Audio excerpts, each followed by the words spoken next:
What's growing on, gardeners? On today's 2-Minute Garden Tip, I'm going to help you make 2025 your most successful gardening year ever. Well, another year is in the history books, and now is about time that we need to sit back and reflect on everything we did right and everything we did wrong, and then collect that data and use it to have an even more successful next year than we did the last year. Here's what I want you to do. Go get yourself a piece of paper and either a pencil or a pen. I don't want you typing this in your phone or on a keyboard. I want you to write things out longhand because that muscle memory will help you remember this better. After you get your paper and a writing utensil, draw a line down the center and separate it into 2 columns, one that is successes and one that is failures. Then simply make a list. Consult your memory and write down all of the successes that you had in your garden over the last year. And then in the other column, write down everything you can remember that went wrong. Once you have all of your successes written down, I want you to pick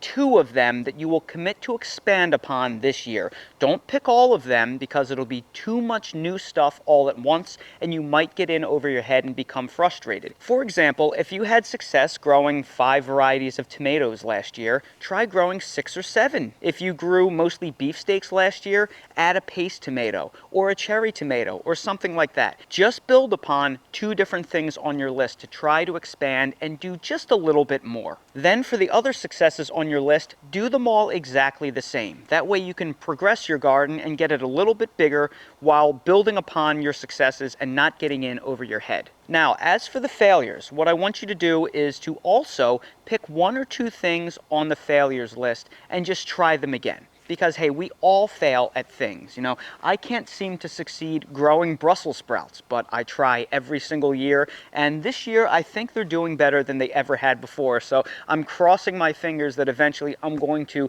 nail the equation for growing Brussels sprouts in the coastal southeast. The idea here is that your successes have helped you build confidence in those areas. So you're able to expand maybe another 10 or 15%, just enough that you can do more with that confidence, but not get in over your head and get frustrated. As for the failures, don't dwell upon them.